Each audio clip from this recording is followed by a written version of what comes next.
बेटे मैं आपके सामने पार्ट 4 कह दीजिए, केस 4 कह दीजिए, कुछ भी कह दीजिए, मैं डिस्कस कर रहा हूं what is the meaning of internal rate of return. I think I have told you that capital investment analysis methods में we can broadly divide into two categories. One is non-discounted methods and second is discounted methods. Within non-discounted we have discussed payback period and within discounted we have discussed discounted payback period, net present value, profitability index. और एक और tool था जो मैं आज बताने जा रहा हूं. बेटे मैंने उस समय नहीं बताया था. अब एक बच्चों को नींद आ रही थी, उसको पता नहीं मैंने छोड़ा था, वो कहता ठीक है बता दे master. The point is that tool is very important tool and it is a pet question for examiner also, for CMA Institute also, for IMA also, and that is what I mean by IRR. What is the meaning of IRR? How we can calculate IRR? What are the assumptions of IRR? बेटे जिस भी चीज को हम निकालते हैं ना उसके पीछे assumptions हैं. जैसे पेबैक पीरियड हमने कैलकुलेट किया तो पेबैक पीरियड में उन्होंने अज्यूम किया that real worth of rupee of $1 is equal to in the beginning of the year as well as equal to at the end of the year. They have assumed that this is equal. They have assumed that there is no time value of money. On the basis of that, we have calculated payback period, and they have not calculated the cash flows after achieving that payback period. Discounted payback period में कुछ और assumptions थी. फिर मैंने आपको कहा जो भी कमियां थी, drawbacks which were there in payback period और in discounted payback period, that can be rectified in NPV because NPV is a classical tool. अगर आपका क्वेश्चन साइलेंट है कि which method is to be use, मैंने आपको कितने lectures में बताया है कि आपको नेट प्रेजेंट वैल्यू ही यूज करना है. आज के इस लेक्चर में भी आपको मैं पहले आईआरआर की बातें बताऊंगा और फिर लास्ट में जब हम कंक्लूड करेंगे तो मैं यही कहूंगा, कभी नहीं आईआरआर को कभी भी कंसिडर मत करना. You will always decide on the basis of net present value. Now why it is on the basis of net present value, वो बातें आज हमने सीखनी है. तो मैं भूपेश आनंद आज आपके सामने ऐलान करता हूं कि जिस तरह से मैं आपको इंटरनल रेट ऑफ रिटर्न बताऊंगा, आपको इस तरह से कोई इस दुनिया में नहीं बता सकता. अगर आपने ध्यान से सुना तो आपको ऐसे लगेगा कि मजाक हो रहा है, जबकि थोड़ा सा टिकलिश कंसेप्ट है. बेटे इंटरनल, अंदर का, आपको मालूम है कि आपको अपनी प्लस और माइनस पता है. जो आपके अंदर है, अंदर की बात है, आपको मालूम है कि मेरे प्लस प्लस क्या है, मेरे स्ट्रेंथ क्या है, what are my weaknesses, what are my strength, you know that. आपके दोस्तों को भी पता होगा, लेकिन उनसे भी ज्यादा आपको मालूम अपने बारे में. तो मैं आज उसी रेट ऑफ रिटर्न की बात कर रहा हूं. दैट ऐसा रेट ऑफ रिटर्न जब आप एक प्रोजेक्ट करते हैं, जैसे आपने सीएमए यूएसए का प्रोजेक्ट किया, तो आप, I will say it is a capital investment project while doing CMA USA, no doubt, because it involves outflows, it involves inflows. तो आप सोच रहे हैं कि यार मेरी सैलरी कम से कम कितनी होनी चाहिए after clearing CMA USA examination. Because if I compare a BCom with BCom and CMA USA, तो बेटे बीकॉम विद CMA USA कहीं ना कहीं ज्यादा स्टैंड करता है, इसकी सैलरी कुछ ज्यादा होनी चाहिए. तो ये जो बच्चा है who has done graduation along with CMA USA, his thought process will be that what should be my rate of return, at least I should get this much rate of return, or I will say maximum rate of return कितना होना चाहिए जो मुझे मिलना चाहिए, what should be the maximum salary which I will be getting after clearing CMA USA and graduation. ज्यादा से ज्यादा, मैंने एटलीस्ट गलत यूज किया, एटमोस्ट होना चाहिए. तो मैं कह रहा हूं ज्यादा से ज्यादा आपकी कितनी सैलरी होगी या होनी चाहिए जो आपकी एक्सपेक्टेशंस को फुलफिल कर दे. सबकी अपनी अपनी एक्सपेक्टेशंस होती हैं. इसका मतलब रामलाल का अपना एक्सपेक्टेशन होगा CMA USA की सैलरी का, श्यामलाल का अलग, ठंठालाल का अलग, राम प्यारी का अलग, बंटी का अलग, बबली का अलग. All will have different expectations because all have different scenarios, different situations, different thoughts. But the point is, internal, अंदर का, खाली मैं इंटरनल की बात करूं तो अंदर का rate of return. It means जो आप इन्वेस्टमेंट कर रहे हो, the outflow which you are investing, the outflow which you are doing, initial investment, then this investment, what is the return which you are getting from that. मेरी बात आप समझ पा रहे हैं बेटा? There are two types of rate of returns. एक, आप बाहर का चेहरा, आपने मुखोटे पहने हैं, मुखोटे. आप जब छोटे थे ना तो राक्षस का एक चेहरा आपने मुंह के आगे लगा लेते थे दिवाली के दिनों में, दशहरे के दिनों में, तो आपको पहचान नहीं पाते थे सब.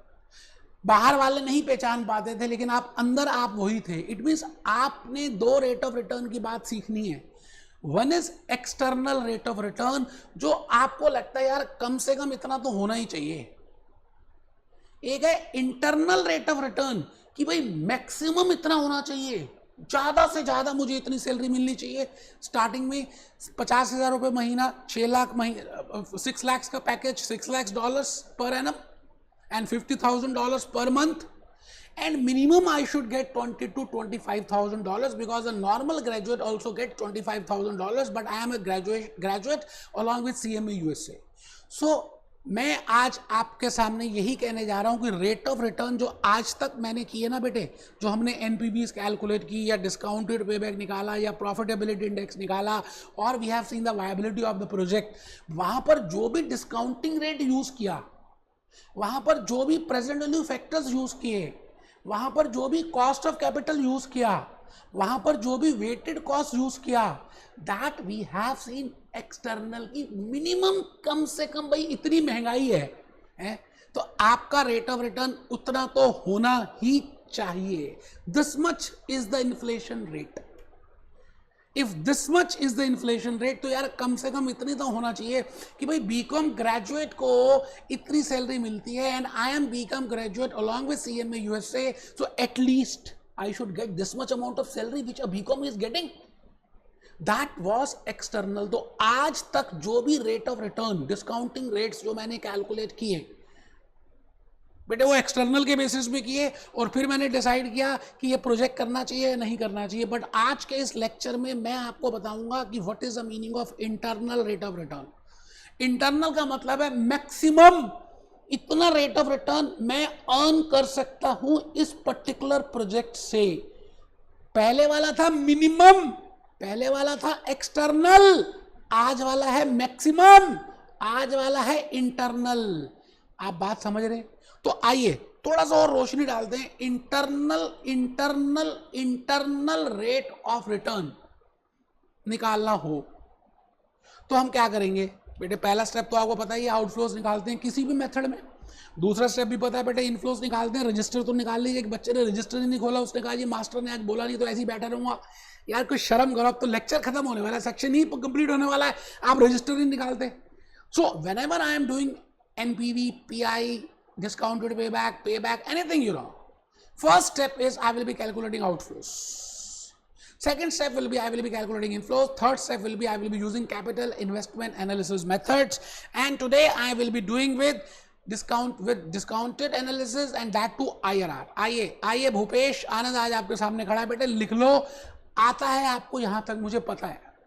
I know that you know, and you know that you don't know, and you don't know that you don't know. मुझे मालूम है कि आपको ये पता है, फिर भी आप लिख रहे हैं. मुझे मालूम है कि आपको IRR नहीं पता, फिर भी लिख रहे हैं. मुझे नहीं मालूम कि आपको क्या नहीं मालूम. बेटे ये तीसरा जो वर्ड है ना, you don't know that you don't know, आपको पता ही नहीं कि आपको क्या नहीं पता. इसलिए आप झुककर लिखें capital investment analysis methods, non discounted, discounted. मैंने पेबैक लिखा नहीं, मैं आ गया जी IRR में. मेरा आज का मुख्य अतिथि, my main guest is internal rate of return. मैं आज कुछ भी बोलूंगा आपके लिए IRR की बातें बोलूंगा, और बड़ी सारी बातें, बड़े सारे एग्जांपल्स दूंगा कि भाई ये होता है IRR, ये होता है IRR, ये होता है IRR. आपको मैंने एक बात अभी बताई, that rate of return which is the maximum rate of return. देखिए आज तक क्या था, आपको आउटफ्लोज गिवन होती थी, इनफ्लोज गिवन होती थी, फर्स्ट ईयर की, सेकेंड ईयर की, थर्ड ईयर की, फोर्थ ईयर की. मान लेते हैं 4 ही प्रोजेक्ट 4 ईयर है, और and in the question you are given with, आपको क्वेश्चन में आउटफ्लोज दी होती थी, इनफ्लोज दी होती थी, outflows are given to you, inflows are given to you. तो आप क्या करते थे, ये माइनस है, ये प्लस है, ये प्लस है, ये प्लस है, प्लस है, along with that you are also being given with discounting rate. आपको उसके साथ साथ डिस्काउंटिंग रेट कह दें, इन्फ्लेशन रेट कह दें, कॉस्ट ऑफ कैपिटल भी हम यूज करेंगे, इसका नाम घबराना नहीं है बेटे, क्या नाम, अलग अलग भी नाम है, भगवान कृष्ण के कितने सारे नाम थे। मिनिमम रेट कह दें, मिनिमम रेट ऑफ रिटर्न,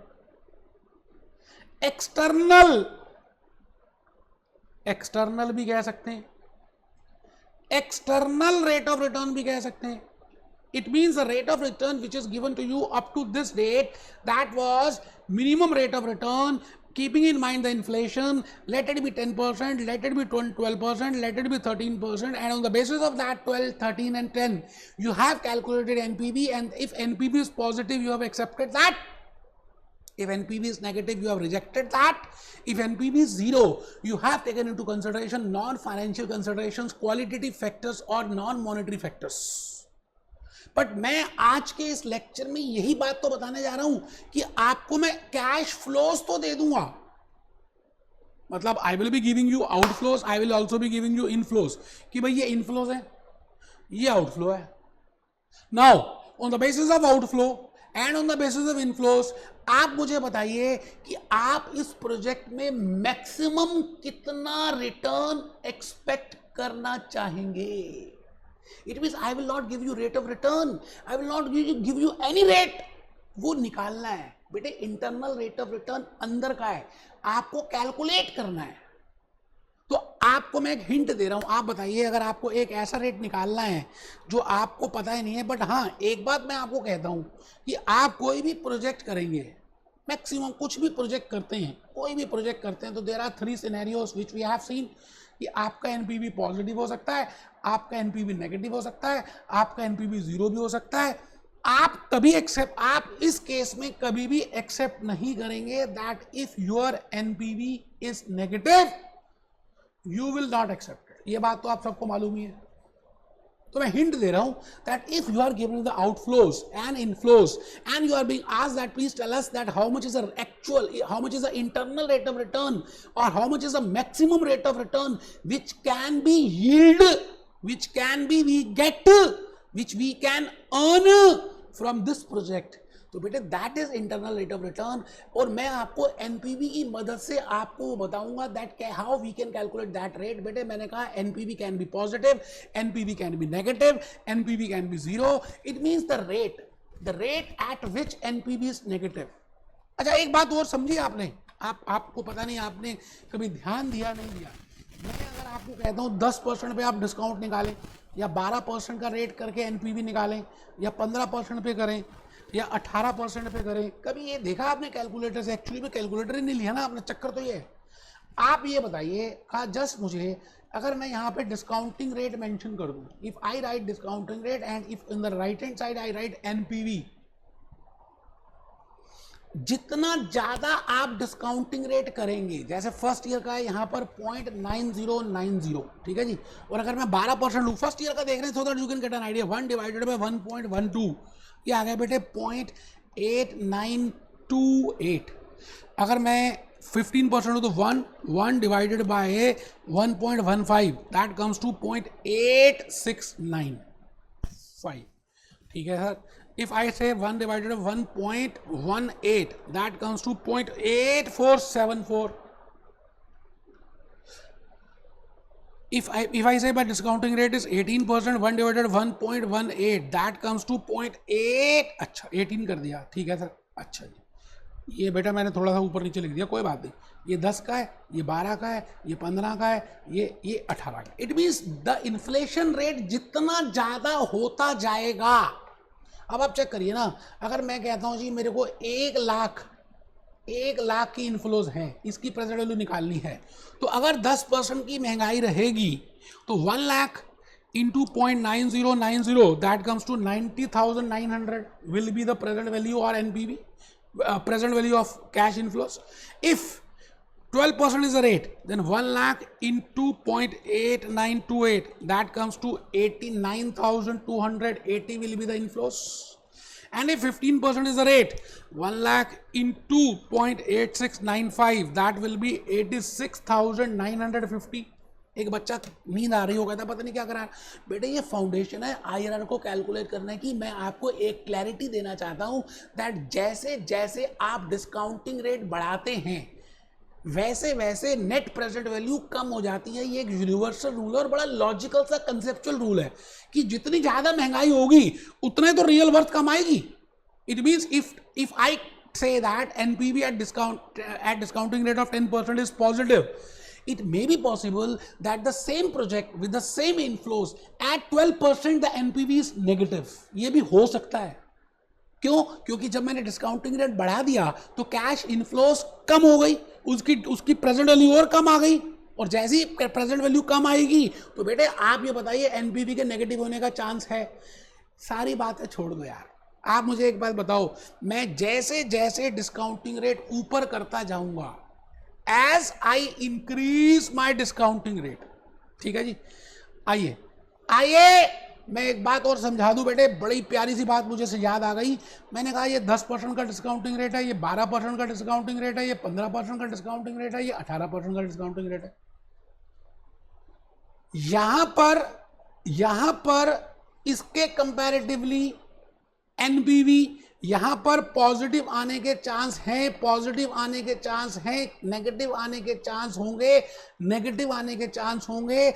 मैं आपसे ये कह रहा हूं, the more the rate, higher the discounting rate, higher the cost of capital, higher the inflation rate, higher the external rate, higher the present value factor, more is the possibility that NPV will be negative, उतनी कम आएगी। और more is the possibility of having lower NPV, ऐसा मान लीजिए, negative को भी छोड़ दीजिए। ये बात ठीक है। अब मैं दोबारा से इस पॉइंट में आता हूं कि NPV पॉजिटिव भी आ सकती है, नेगेटिव भी आ सकती है, जीरो भी आ सकती है। नेगेटिव तो मैंने हटा दी। इट मीन्स आपको ये दो सिनेरियोस लेने हैं। अच्छा, अब आप ये बताइए कि इन दोनों सिनेरियोस में आप उस प्रोजेक्ट को एक्सेप्ट करेंगे। My main objective is I want to calculate internal rate of return. भूल ना जाना, भगवान कृष्ण की बात छोड़ देते हैं। गुरु द्रोणाचार्य अर्जुन से जब भी पूछते थे, अर्जुन ये बता क्या लगा है, अर्जुन कहता था गुरुदेव मुझे तो आंख ही दिखती है चिड़िया की, और कुछ दिखता ही नहीं। आपको आज के लेक्चर में इंटरनल रेट ऑफ रिटर्न का कैलकुलेशन ही समझ आना चाहिए, and you should know what are the logics behind that। बेटे फॉर्मूला बताना है, काम करना है, वो तो मैं 1 सेकंड में कर सकता हूँ, बट आपको लॉजिक्स, आपको थ्योरी, आपको कंसेप्ट कैसे पता चलेंगे। आपने क्या सीपीए नहीं करना, इसके बाद क्या सीएफए नहीं करना, एसी से नहीं करना, इवन सीएमए यूएसए में भी क्वेश्चन तो आ ही सकते हैं, कोर्स में तो है ही। तो मैं आपसे ये कहना चाहता हूं that I want to tell you that if I increase the rate there is a more possibility that NPV will be coming down, and if I decrease the rate there is a more possibility that NPV will be coming higher। ये बात ठीक है। मैं जितना discounting rate कम करूंगा मेरी NPV positive आएगी। मतलब आपकी बेसिक नीड्स जितनी कम होंगी, ऐसा मान के चलिए। आपको कम सैलरी चाहिए बट आपके बड़े सारे एक्सपेंसेस हैं, आपके बड़े सारे नीड्स हैं, तो आपको उतनी ज्यादा सैलरी चाहिए, ऐसा समझ लेते। तो डिस्काउंटिंग रेट का और NPV का आपस में 36 का आंकड़ा, there is an indirect relationship, you know, in between। Now there can be 2 types of relationship, one is direct relationship and second is indirect relationship। कभी आपने बेटे बचपन में सांप और नेवले की लड़ाई देखी है? बेटे सांप और नेवले के बीच में नेगेटिव कोरिलेशन है, 36 का आंकड़ा, दोनों एक दूसरे को देख नहीं सकते। बिल्कुल इसी तरह से डिस्काउंटिंग रेट बढ़ा, एनपीवी कम हो गया, डिस्काउंटिंग रेट कम हुआ, एनपीवी बढ़ गया। ये बड़ा मैथमेटिकल कैलकुलेशन है, इसमें कुछ रटने की बात ही नहीं है। सर आप तो आईआरआर बता रहे थे, बेटे वही से तो बेस बता रहा हूं। मैंने आपको कहा कि ये मेरे पास एक प्रोजेक्ट है, ये प्रोजेक्ट है जी, एक प्रोजेक्ट है, और उस प्रोजेक्ट में मेरे को कुछ आउटफ्लोज हो रही है, कुछ इनफ्लोज हो रही है, कुछ जो भी हो रहा है उसमें क्या हो रहा है, जो भी हो रहा है ये। तो आपको वहां पर अब क्या करना है, एक ऐसा रेट कैलकुलेट करना है जहां पर आई will be saying that here, कहां चलेगी बेटे वो कोई बात नहीं, कोई बात नहीं, ठीक है जी। तो यहां पर मैं अब रिपीट करके एक बात बताऊंगा that whenever you want to calculate IRR, you want to calculate, आपके माइंड में होना चाहिए कि आप maximum rate of return calculate करना चाहते हैं, which you can earn from a project. It means क्योंकि वो रेट पता नहीं है, it means that rate of that discounting rate, ऐसा समझ लें, that discounting rate at which my NPV of the project will be 0.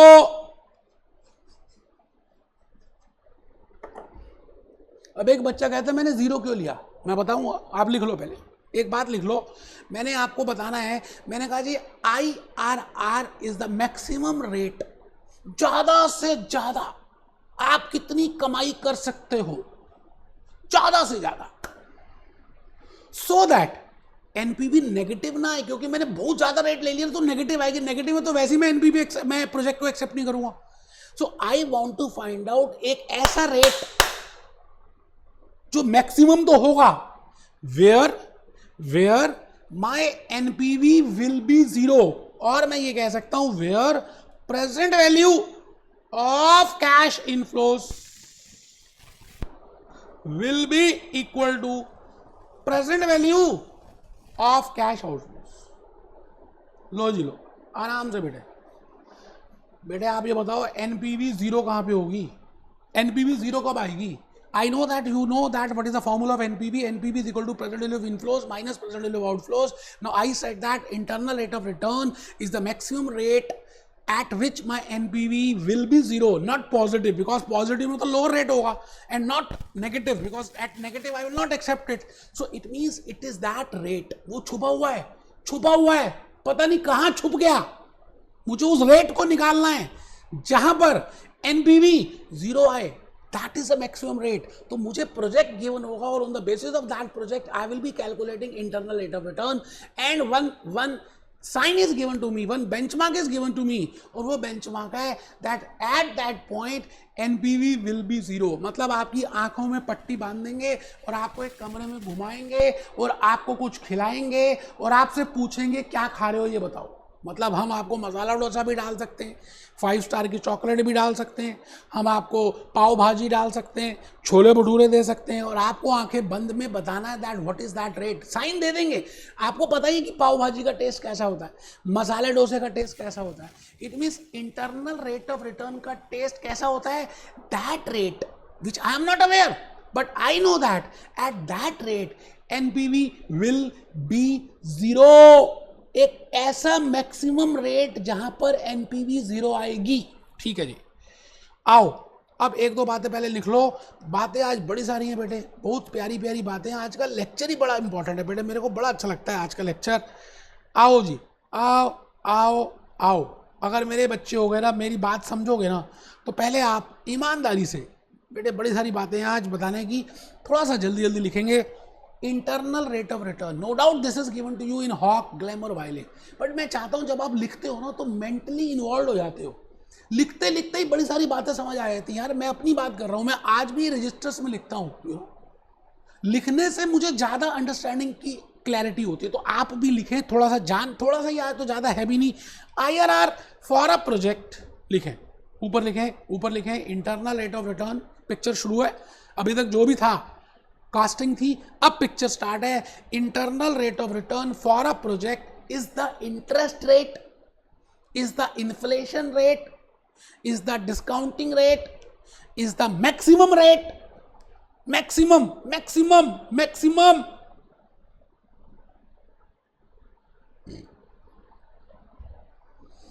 at which present value of inflows is equal to present value of outflows.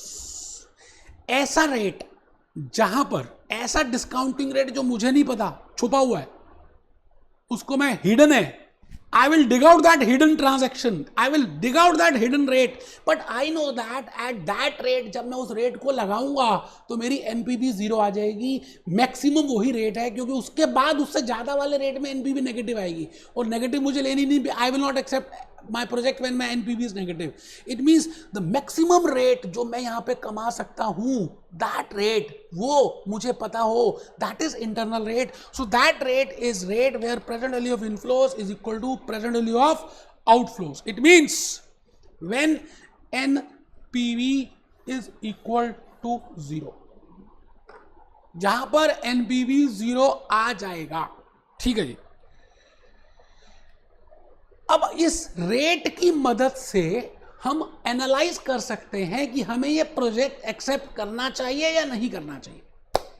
मेरी बात समझ रहे हैं आप? मुझे एक बात बताइए, आपको मैं दो रेट्स देता हूं या दो प्रोजेक्ट्स है, अभी इसको लिखते हैं. प्रोजेक्ट ABC है, सुनना पड़े, ध्यान से सुनना बेटा. प्रोजेक्ट ABC MCQs आते हैं इस पर, इसलिए मैं बता रहा हूँ क्योंकि मैंने आज ही आपका MCQ देखा है CM में USA का, उसमें इस तरह की बातें थी. तो मैं चाहता हूँ एक बार आप देख लें जो मैं कहना चाहता हूँ, क्योंकि जो अभी लिखना है वो इसी के ऊपर आधारित है, ABC. ठीक है जी. इसका NPV पॉजिटिव है $5,000 at discounting rate of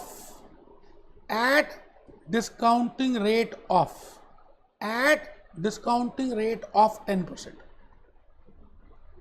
और प्रोजेक्ट XYZ का भी NPV पॉजिटिव है at supposedly 2,000, again at a discounting rate of 10%. चलिए 10% ही ले देते हैं, थोड़ा सा ज़्यादा समझ आएगा आपको. दोनों डिस्काउंटिंग रेट मैंने 10% ले लिया.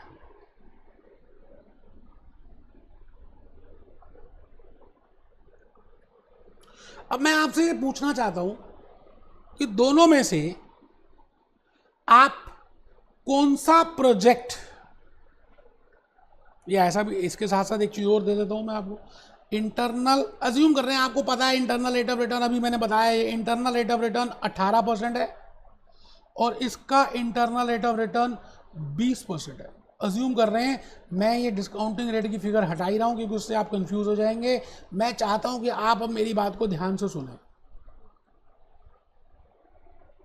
मैं तो ये कहता हूं आप ये भी छोड़ दीजिए, NPV भी नहीं गिवन है. अज्यूम करते हैं आपको बस एक ही इन्फॉर्मेशन गिवन है. क्या इन्फॉर्मेशन है कि there are two projects, one is ABC and second XYZ. For project ABC IRR is 18% and for project XYZ IRR is 20%. आप कौन सा प्रोजेक्ट एक्सेप्ट करेंगे, बस यही आपको गिवन, और कुछ पता ही नहीं है. और आपको नॉलेज उतनी है जितनी मैंने दी है, उससे ज़्यादा भी नहीं है आपके पास. मैंने आपको अभी बताया कि एक ऐसा रेट जहां पर NPV 0 आती है और उस रेट के बाद नेगेटिव होनी शुरू हो जाती है. इसका मतलब अगर आप if you see it sincerely that in case of project ABC at 19% this project can become negative, NPV negative आ जाएगी. क्यों? क्योंकि 18% पे 0 आ रही है. Because I know that NPV is 0 at 18% because IRR is the rate, maximum rate where NPV 0. और अगर आप इसको देखें तो यहां पर 21% में जाकर ये NPV नेगेटिव आएगी. इसका मतलब ज्यादा रिस्क बेरिंग कैपेसिटी किस में है? सपोजिंगली महंगाई 20% हो गई तो बेटे स्टिल XYZ की NPV पॉजिटिव आएगी बिकॉज उसका IRR 20% है.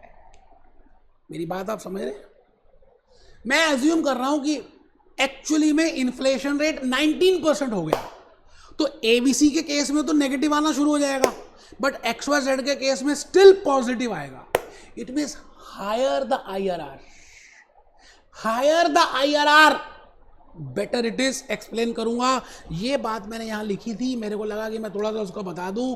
IRR जितना ज्यादा होगा उतना बढ़िया है, इसलिए मैंने एक क्राइटेरिया यहां पे लिखा है IRR को करने के लिए, वो ये है कि भाई IRR for a project, IRR of a project is greater than project required rate of return. Required का मतलब है डिस्काउंटिंग रेट, रिक्वायर्ड का मतलब है एक्सटर्नल रेट, रिक्वायर्ड का मतलब है प्रेजेंट वैल्यू फैक्टर, रिक्वायर्ड का मतलब है इन्फ्लेशन रेट। भाई कम से कम बीकॉम आपने किया, एक दोस्त ने किया बीकॉम, आपने बीकॉम CMA USA किया, जो आपका दोस्त है उसको $20,000 पर मंथ का सैलरी मिल रहा है, तो आप क्या सोचेंगे यार कम से कम 20,000 तो मिलनी चाहिए ना, मेरे को $20,000 तो मुझे भी मिलना चाहिए प्लस कुछ ज्यादा, because I did CMA USA। तो इंटरनल रेट ऑफ रिटर्न हमेशा मिनिमम से, रिक्वायर्ड से, एक्सटर्नल से ज्यादा होगा, ये बात आप लिख लें, प्रूव अभी कर दूंगा। If for a project, IRR of a project is always more than the required rate of return of that project. Logic अभी देखेंगे बेटे, लॉजिक के लिए ही तो मैं इतना लंबा समझा रहा हूं, नहीं तो अभी तक तो IRR खत्म भी हो चुका होता।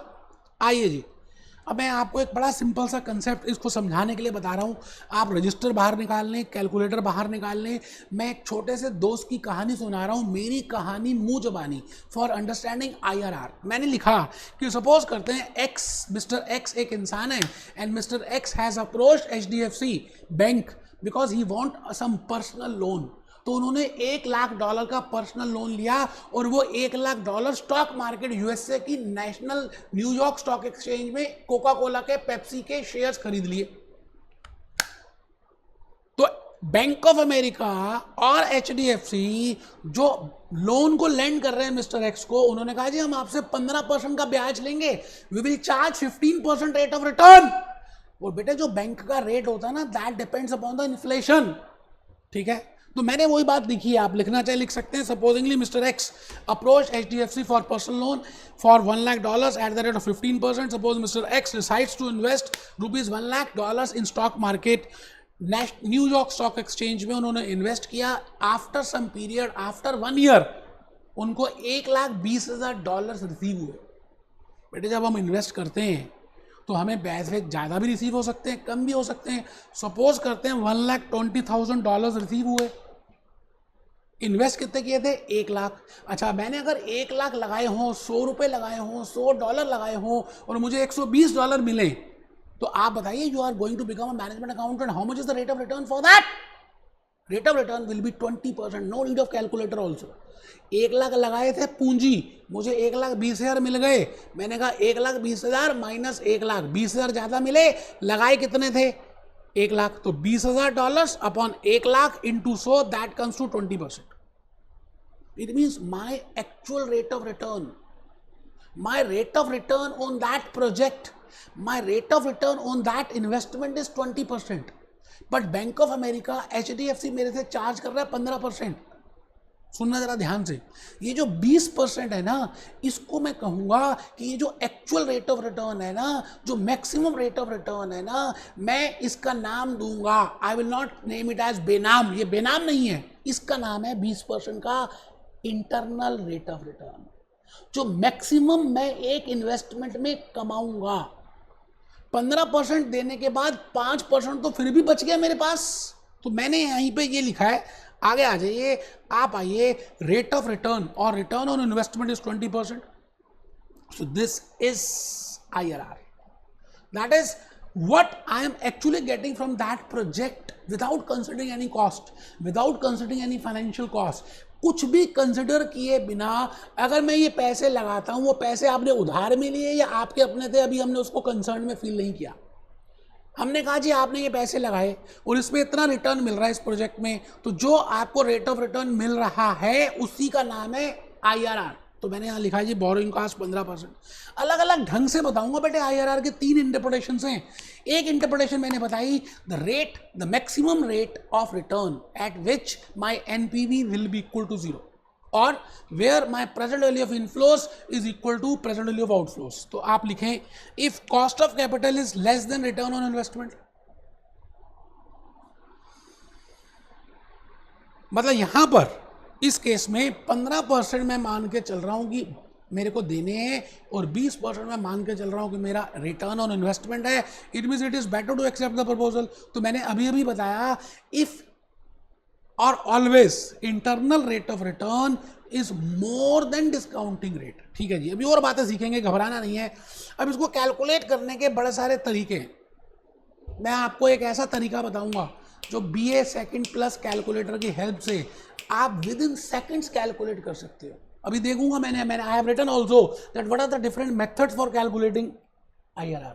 डिफिकल्ट मेथड्स हैं, ट्रायल एंड एरर मेथड है, इंटरपोलेशन का है, फॉर्मूला है, कुछ नहीं करना बेटे भूपेश आनंद के सामने, आपको बस ये कैलकुलेटर की टेक्निक समझनी है। बट उस मेथड से भी बताऊंगा बिकॉज आपको ज़्यादा कंसेप्ट क्लियर होगा ना अगर आप उस मेथड से सीख लेंगे, लास्ट में हम इस सॉफ्टवेयर को यूज़ करेंगे। मैंने कहा I can use this calculator for calculating that rate of return. Okay, तो यहाँ पर देखिए जी, सेकंड क्लियर वर्क, सेकंड यहाँ पर IRR फंक्शन है, मैं यूज़ कर सकता हूँ। तो मैंने पहले कैश फ्लो को दबा दिया, कैश फ्लो 000 आ गई, मैंने क्लियर कर दिया। आउटफ्लो पूछ रहा है, मैंने माइनस का बटन दबाया, 1 लाख प्रेस किए, एंटर किया, नीचे आ गया। देखिए मैंने सारे स्टेप्स लिख दिए, माइनस का बटन दबाया, 1 लाख, एंटर किया, नीचे आ गया। CO01 पूछ रहा है, तो CO01 1,20,000 है, मैंने उसको भी एंटर किया। बेटे मैंने कैलकुलेटर के अलग से वीडियोस बनाए, आप वहाँ से देख सकते हैं ये स्टेप्स, मैंने वैसे स्टेप्स लिख दिए, आप यहाँ से भी ध्यान से देखेंगे तो समझ आ जाएगा आपको, वो वीडियोस बाद में देख लेना। पहले यहाँ देखो 1,20,000 एंटर कर दिया, ये फ्रीक्वेंसी बार एंटर कर दिया, कंप्यूट IRR, तो देखिए जी कंप्यूट में 20% आ रहा है।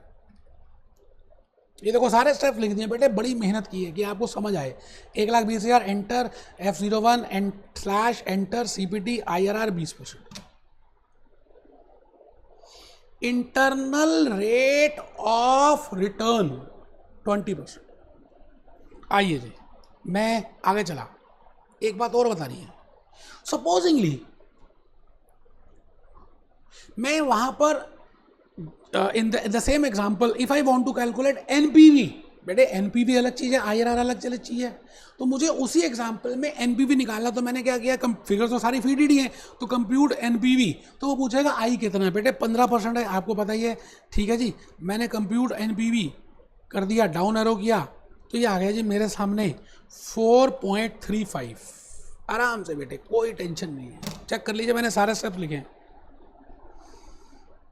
1 लाख बोरो किए, 15% में इन्वेस्ट किए, 1,20,000 आ गए, 1,20,000 आ गए, तो वो 20% रेट ऑफ रिटर्न है, वो मैंने सिंपल कर दिया। बट आपको पेपर में if you are given with different cash flows, you can calculate it with help of a calculator with a cash flow function, you can calculate IRR। Still in the same example I also want to calculate NPV. NPV is always to be calculated on the basis of minimum rate of return, external rate of return, discounting rate, inflation rate, and that too is given to me as 15%, which Bank of America is charging, which HDFC is charging. So I will calculate NPV, just I will change the rate and with the help of calculator, because all cash flows तो मैंने feed की हुई है। तो मैं करूँगा compute NPV, वो मुझसे पूछेगा आई, मैं आई में जाऊँगा, मैं कहूँगा 15, फिर डाउन एरो के बाद आ जाऊँगा कंप्यूट NPV। आप देखिए आपके सामने NPV 4.35 आ गया, पॉजिटिव है।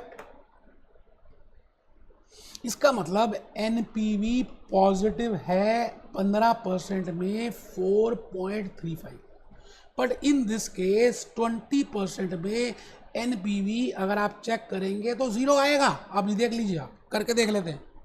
If I put you know, मैं अगर यहाँ पर दोबारा से करूँ 15 की जगह मैं 20 कर देता हूँ, 20 एंटर किया, डाउन किया, कंप्यूट NPV, डाउन किया, कंप्यूट NPV, 0 आ गया। मुझे ये 20% वाला रेट ही चाहिए जहां पर NPV 0 आएगा। तो मैंने वो लिखा है जी, दिस कोई बात नहीं और समझ आएगा आपको धीरे धीरे। Friends, actually borrowing cost is 15%, financial cost is 16%, external rate is 15%, cost of capital is 15%, which is considered while calculating NPV। इसका मतलब NPV को करते समय हम मिनिमम रेट ऑफ रिटर्न लेते हैं, महंगाई का दर ही लेते हैं। We only take borrowing cost, But when I calculate IRR, what is the maximum rate of return which I can earn, and it can be calculated with help of calculator. मैंने आपको और ज़्यादा समझाने के लिए एक प्रोफाइल बना दी, इसको बोलते हैं बेटे एनपीवी प्रोफाइल, जो हम नेक्स्ट लेक्चर में करने वाले हैं। बड़ा ही इजी कंसेप्ट है। एनपीवी प्रोफाइल का मतलब क्या है कि मैं अलग अलग डिस्काउंटिंग रेट ले लेता हूँ। अच्छा, if I want to draw it graphically X axis में और वाई एक्सिस में, एक्स एक्सिस में मैं डिस्काउंटिंग रेट ले लूँ, because discounting rate is independent factor, वो हम नेक्स्ट क्लास में देखेंगे। अभी आप देख लीजिए that if I take a discounting rate, जो अभी मैंने किया था 15% में एनपीवी 4.35 आ रही है, 18% में एनपीवी 1.70 आ रही है, 20% में एनपीवी 0 आ रही है, 22% में 1.64 नेगेटिव आ रही है। करके देख लीजिए, मैंने सब कैलकुलेट करके किया है। इससे एक बात और प्रूव होती है जो मैंने अभी बताई थी, अगर मैं डिस्काउंटिंग रेट बढ़ाता जा रहा हूँ तो मेरी एनपीवी कम होती जा रही है। चेक कर लीजिए, अगर मैं डिस्काउंटिंग रेट कम करता जा रहा हूं तो मेरी एनपीवी ज़्यादा हो रही। हाईएस्ट एनपीवी चेक करिए 4.35 एट 15% एंड माइनस 1.64 है 22% में। तो मैं भूपेश आनंद यहाँ पर इस रेट की बात कर रहा हूँ, एक ऐसा rate where my inflows will be exactly equal to outflows, because even then also I can accept that project, but if my NPV is negative I will not accept, जो हमें पता ही है। तो मैं उस रेट की बात कर रहा हूँ। तो इसकी इंटरप्रिटेशन लिखे, बड़ी प्यार से लिखी है जी मैंने। 3 तरह के वेज हैं जो मैंने अलग अलग ढंग से समझाने की कोशिश की है। हॉक में भी है, ग्लेम में भी है, वाइले में भी है। Friends, there can be 3 types of interpretations of IRR। Interpretation A, return earned on that project, जो अभी अभी हमने देखा 20%। Interpretation B, the discount, IRR की बात कर रहे हैं, IRR का इंटरप्रिटेशन दे रहा हूं, the discounting rate at which NPV is equal to 0। So management accountant will use this interpretation for explaining his own recommendations. ठीक है जी। Interpretation C, the rate at which present value of inflows have to be equal to present value of outflows. एक ऐसा rate जहां पर present value of inflows बराबर होनी चाहिए किसके, आउटफ्लोज के। आराम से, कोई मुश्किल है नहीं भाई साहब। 3 इंटरप्रिटेशंस हैं। As a management accountant, as a CMA USA, मैं B और C इंटरप्रिटेशन यूज करूंगा। अब आपका कैलकुलेटर बाहर निकालना मोस्ट इंपॉर्टेंट है, बिकॉज मैं अभी आपको बड़ी सारी चीजें कैलकुलेटर से, केस स्टडी की हेल्प से बताऊंगा।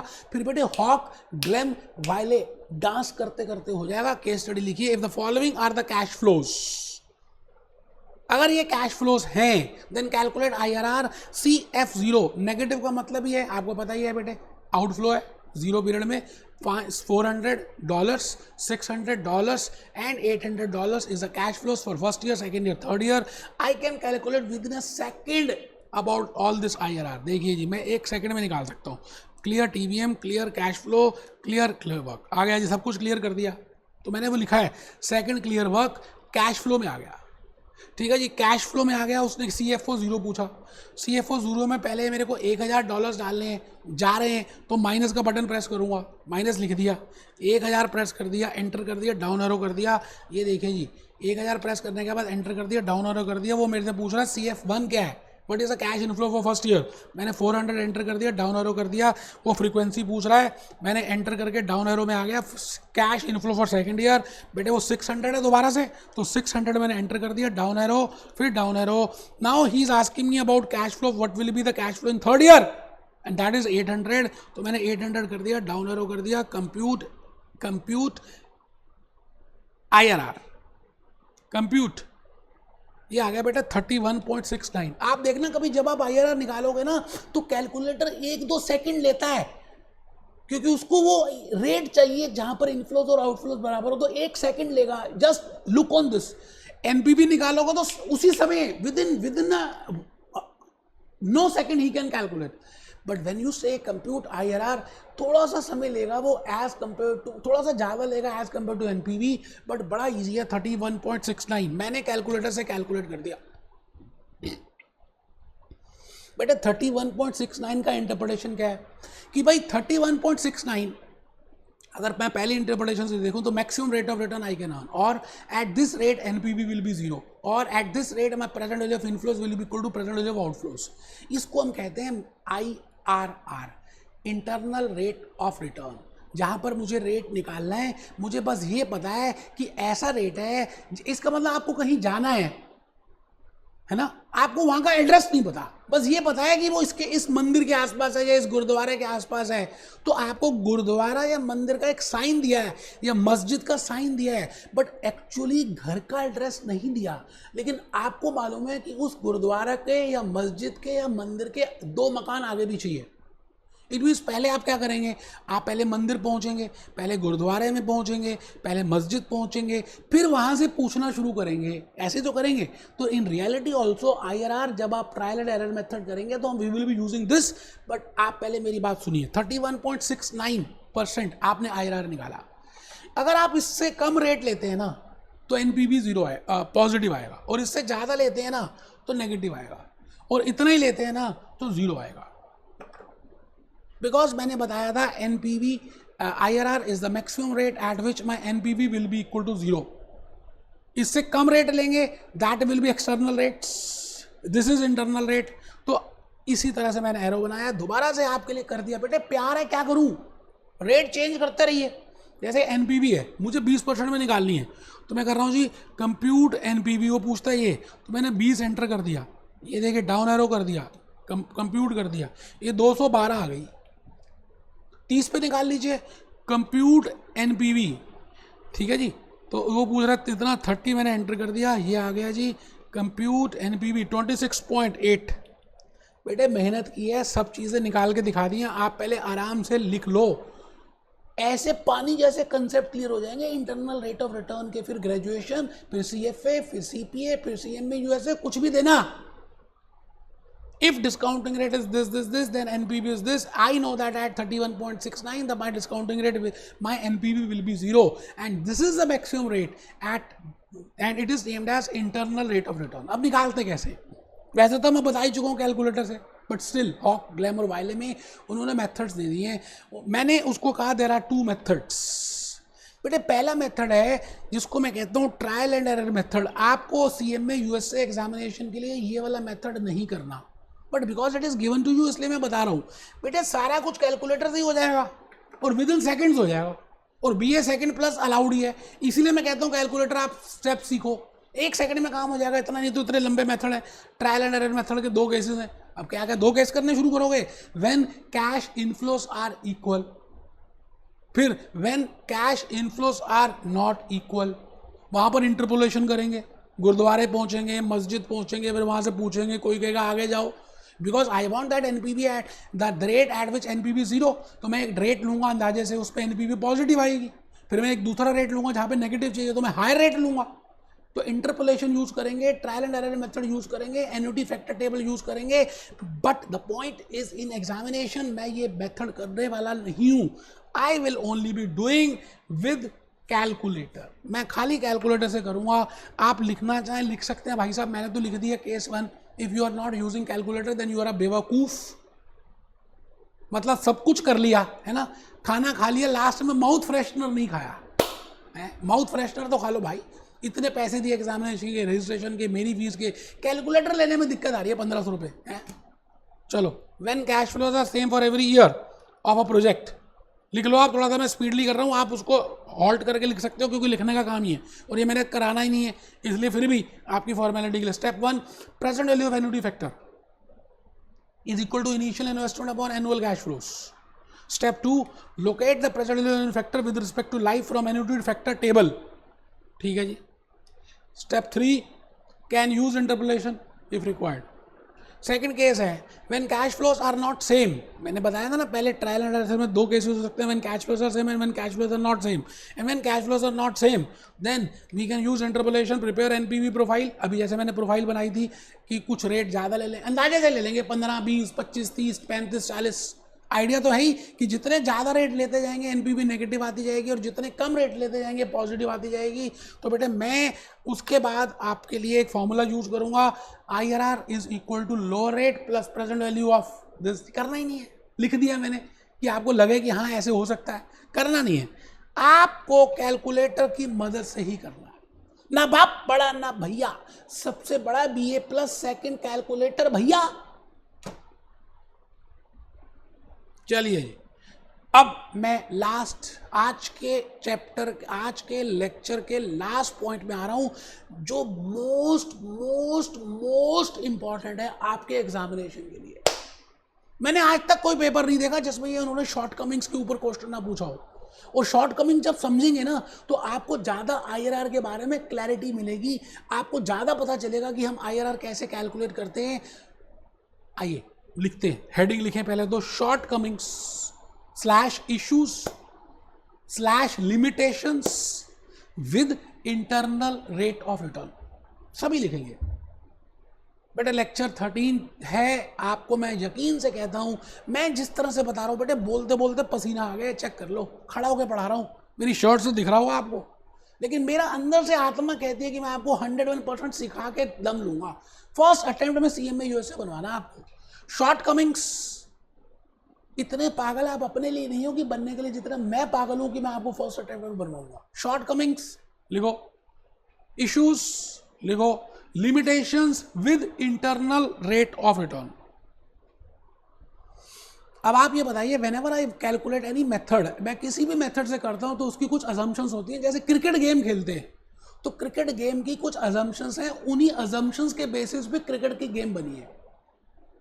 22 स्क्वायर यार्ड की पिच होगी, 11 प्लेयर खेलेंगे, 2 प्लेयर ऊपर बैठेंगे, बॉल का ये साइज होगा, बैट का ये साइज होगा, चौका छक्का ऐसे लगेगा। फुटबॉल की एक अजम्पशन है, बॉल का ये साइज होगा, ऐसे जाएगा, ऐसे पेनल्टी होगी, ऐसे हाथ नहीं लगाना। हॉकी, खो खो, कबड्डी, बेटे पूरी दुनिया में जो भी गेम्स बनी है, there are some assumptions for that, and if I change those assumptions, you know, that game will not be named as that game, it will named by any other name. Similarly, for calculating IRR, you know, the rate जो मैंने आपको बता तो दिया, ऐसे ऐसे ऐसे ऐसे करेंगे, ऐसे करेंगे, ऐसे करेंगे, ऐसा रेट जहाँ पे NPV 0 आती है, ऐसा रेट जहाँ पे दोनों इनफ्लोज और आउटफ्लोज बराबर होती हैं, present value of inflows is equal to present value of outflows, ऐसा रेट दिस। बेटे इसको ऐसे कैलकुलेट करते, बट द पॉइंट इज, इसको कैलकुलेट करते समय हमने एक्चुअली में कुछ बातों को सोचा था, कुछ बातें मान ली थी, we have assumed something. So today it is just like a game. Whenever I play a game, you know, in that we take some assumptions, we take some benchmarks, and on the basis of those assumptions we name the rules of that game. इसी तरह से internal rate of return को जब मैं calculate कर रहा हूँ, मैंने आपके सामने अभी 2-3 केसेस में 31.69 निकाला, पहले केस में 20% निकाला, तो बेटे उसके पीछे एक लॉजिक है कि मैं वो अज्यूम कर रहा हूँ। अब उन्हीं अजम्पशन से एक्चुअली में इसकी लिमिटेशंस आ जाती हैं, क्योंकि वो जो अजम्पशंस है ना वो बिल्कुल बेकार हैं। दैट्स वाई मैं IRR सबसे लास्ट में करा रहा हूँ। और आज के लेक्चर के स्टार्टिंग में मैंने बोला था, सबसे बड़ा NPV आप IRR के बेसिस में कभी डिसाइड नहीं करेंगे। अभी मैंने डिस्कशंस करनी है shortcomings, but before shortcomings discussion I can tell you that don't calculate, don't decide on the basis of IRR, never ever, only do it on the basis of NPV। IRR एक rate है, आपको मालूम होना चाहिए कि भाई ज़्यादा से ज़्यादा मेरी हद कहाँ तक है। एक इलास्टिक को खींचेंगे तो ज़्यादा से ज़्यादा कहाँ तक खींच सकता है, क्योंकि इससे ज़्यादा खींचेंगे तो नेगेटिव आ जाएगा। तो मुझे वो मैक्सिमम पता होना चाहिए इलास्टिसिटी का, कि मैक्सिमम इसका खिंचाव कहाँ तक हो सकता है, इसलिए हम कैलकुलेट करते हैं IRR। As such that is a maximum rate. It means as a CMA USA आप मैक्सिमम कितनी सैलरी एक्सपेक्ट कर सकते हो किसी से? $1 लाख महीना, it mean $12 lakh per annum. भाई एक हद तो होगी, उससे ज़्यादा थोड़ी अज्यूम कर लोगे। तो इसलिए एक आइडिया रहने के लिए हम करते हैं IRR। प्रैक्टिकली इसको यूज़ नहीं करेंगे, क्योंकि इसके अजम्पशंस में बड़ी ज़्यादा शॉर्टकमिंग्स हैं जो पेपर में बार बार आता है। चलिए जी, पहली अजम्पशन, पहली शॉर्टकमिंग लिखिए, IRR assumes that cash flows are reinvested at IRR।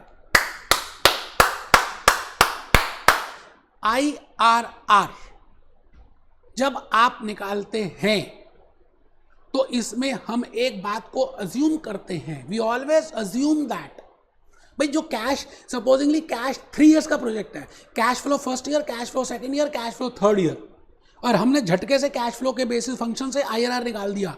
But उसके पीछे एक अजम्पशन है कि जो कैश फ्लो फर्स्ट ईयर में मिला है उसको हम री इन्वेस्ट करेंगे। भैया as a finance manager, as a management accountant, you will not take that money at home, you will reinvest it for 2 years, बिकॉज The life of the project is 3 years and we calculate IRR for 3 years. तो आपको जो पहले साल में cash flow मिला है आप उसकी री इन्वेस्टमेंट करेंगे 2 साल के लिए, और जो कैश इनफ्लो आपको सेकंड ईयर में मिल रहा है उसको भी री इन्वेस्ट करेंगे 1 साल के लिए।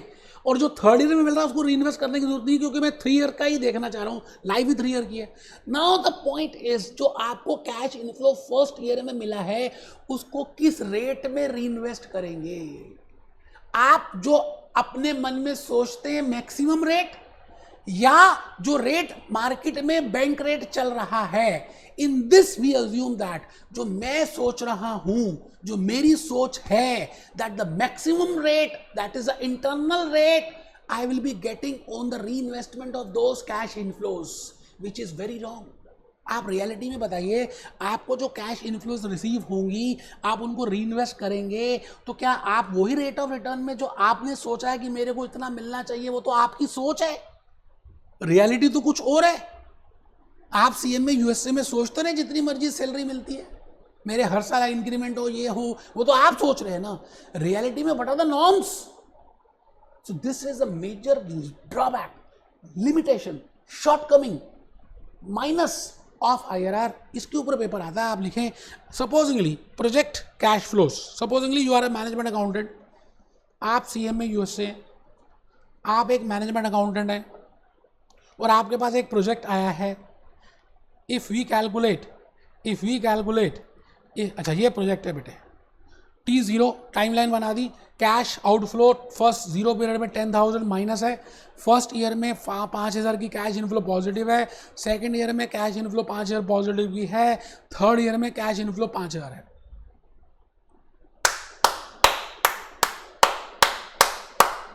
फर्स्ट ईयर में कैश इनफ्लो $5,000 है, सेकेंड ईयर में कैश इनफ्लो $5,000 है, थर्ड ईयर में कैश इनफ्लो $5,000 है, 0 पीरियड में कैश आउटफ्लो $10,000 है। ठीक है जी, ये इन्फॉर्मेशन है। आपको क्या निकालना है? आईआरआर कैलकुलेट करना है, because you are a management accountant, और आपको अपने टॉप लेवल सीनियर मैनेजमेंट को समझाना है। बेटे ये सीनियर मैनेजमेंट के लोग हैं जिनको आप समझाना चाह रहे हैं, ठीक है, कोई बात। इफ़ वी कैलकुलेट आईआरआर, तो अगर मेरे को इसमें आईआरआर कैलकुलेट करना है और ये इन्फ्लोज हैं, तो आप कैश फ्लो फंक्शन से निकाल सकते हैं। तो बेटे मैंने निकाल दिया 23.37। अब कैसे निकाला, 10 बार तो लिख दिया, अब मैं टाइम उसमें नहीं लगा रहा कि कैसे निकाला है। 23.37% IRR आ गया with the help of calculator. Second cash flow clear work, cash outflow -10,000, enter down button, cash flow 1 आ जाएगा, 5,000 फ्रीक्वेंसी 3 कर दीजिए क्योंकि 3 है, compute IRR that comes to 23.37। बेटे मेरे स्टेप्स तक मेरे अंदर दिमाग में बस गए हैं, क्योंकि मैंने इतना ज़्यादा यूज़ किया कैलकुलेटर कि वो सब कुछ रट गया। आपको भी यही कह रहा हूँ, practice makes a man perfect. Supposedly 23.37 is IRR. Now the point is, as a management accountant, you will give the recommendation to your senior management that whether this project is to be accepted or not. आप कहेंगे भाई 23.37% का आपका rate of return होगा इस project में, तो आपकी मैनेजमेंट कहेगी क्या कोई टर्म्स एंड कंडीशंस हैं? तो आप कहेंगे yes there are some terms and conditions. देखिए मैंने लिखे टर्म्स एंड कंडीशंस। क्या टर्म्स एंड कंडीशंस हैं? कि जो फर्स्ट ईयर में कैश इनफ्लो आपको $500 का मिलेगा, जो सेकंड ईयर में आपको $500 का कैश इनफ्लो मिलेगा, 5,000 सॉरी, और थर्ड ईयर में जो $5,000 का कैश इनफ्लो मिलेगा, you will be getting $5,000 cash inflow in first year, you will be getting $5,000 in second year, you will be getting $5,000 cash inflow in third year। उसको आप री invest करेंगे, क्योंकि फर्स्ट ईयर वाले को 2 साल के लिए री इन्वेस्ट करना पड़ेगा, सेकंड ईयर में जो कैश इनफ्लो मिली 1 साल के लिए करना पड़ेगा, थर्ड ईयर में जो $5,000 मिले उनको री इन्वेस्ट नहीं करना, क्योंकि वो तो थर्ड ईयर में मिले, तो मुझे थर्ड ईयर में टोटल इन्फ्लोज देखनी है। तो बेटे उनको री इन्वेस्ट करूंगा किस रेट पे? ये गलत है ना, 23.37। बेटे अब क्या पता प्रैक्टिकली लाइफ में HDFC का, बैंक ऑफ अमेरिका का, मार्केट का रेट कुछ और हो। ये तो रेट आपने सोचा है ना कि आपको इतना मिलना चाहिए। मुंगेरी लाल के हसीन सपने हैं ये 23.37, रियलिटी में कुछ और होता है और आप सोचते हो कुछ और हो। तो 23.37 मुंगेरी लाल का हसीन सपना है। Friends, in real life scenario this may और मे नॉट हैपन। जो आप सोचते हैं वो हो या ना हो, क्योंकि आपकी वो मन गढ़ंत बातें हैं। Internal rate of return is the maximum rate of return which you can expect from a project. It is the maximum expectation of salary which you can get, which you can expect after CMA USA. एक हद होगी ना किसी चीज़ की, हर बार practical life में वो हद थोड़ी एप्लीकेबल होती है। चलिए तो मैंने आपको एक टाइमलाइन बनाई, बेटे अगर समझदार होगा ना तो पूरा का पूरा ये बनाओगे, वीडियो को रोक दोगे और पूरा लिखोगे, ठीक है, तब जाके समझ आएगा। मैंने कहा टाइमलाइन है, फर्स्ट 0 पीरियड में 10,000 का आउटफ्लो था, फर्स्ट ईयर में $5,000 मिले, तो मैंने 5 ईयर का एरो करके लिखा कि मैंने 2 साल के लिए री इन्वेस्ट किया एट द रेट ऑफ 23.37। फिर सेकेंड ईयर में फिर $5,000 मिले, मैंने उसको 1 साल के लिए री इन्वेस्ट किया एट द रेट ऑफ 23.37। इसको 2 साल के लिए करना है, देखो बेटा 2 ईयर्स के लिए, इसको 1 ईयर के लिए करना है। क्यों? क्योंकि सेकंड ईयर के इनफ्लो थर्ड ईयर में हमें सारे पैसे चाहिए, और जो थर्ड ईयर में मिला उसको तो इन्वेस्ट करने की ज़रूरत ही नहीं है। तो आप चेक करो, अगर मैं $5,000 2 साल के लिए री इन्वेस्ट करती हूँ eight the rate of 23.37, then how much will be the future value? That will be $7,610. And if I reinvest $5,000, the cash inflow which I am getting in the second year at the rate of 23.37 at for 1 year, then I will be getting $1,168, and the cash inflow which I will be getting in the third year, that is $5,000. So the total amount of inflows which I will be getting, future inflows, future value is $18,778. इसको calculator से कैसे करेंगे? कर दिया बेटे, क्या प्यार है ना आपसे। सेकंड क्लियर टीवीएम, अब हम टीवीएम के रो से फ्यूचर वैल्यू निकाल सकते हैं। 5,000 is the future value, is the present value, you want to invest for 2 years, and 23.37 is IY, compute NPV, compute NPV के जगह यहाँ लिखा है प्रेजेंट वैल्यू और फ्यूचर वैल्यू।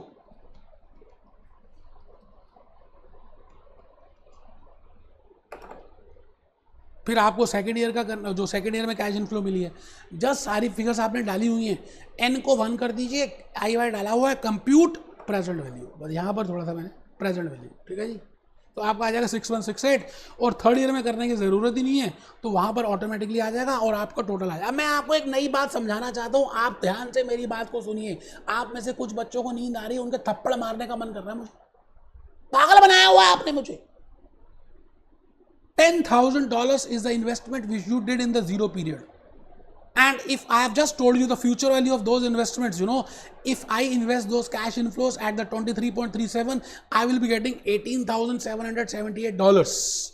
आपको फर्स्ट ईयर का कुछ नहीं दिया, मान के चलते हैं, सेकेंड ईयर का भी कुछ नहीं दिया, खाली दिया कि थर्ड ईयर में आपको इतनी इनफ्लोज मिल जाएंगी और 0 पीरियड में इतनी आउटफ्लोज होंगी। So on the basis of that, if you want to calculate IRR, again you can calculate within a click of seconds.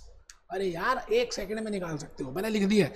Second clear TVM, CF press, second clear work, minus 10,000 CFO, उसके बाद कुछ है ही नहीं, CF1 0 है, CF2 0 है, CF3 18,778 है, compute IRR, that again comes to 23.37, करके देख लीजिए।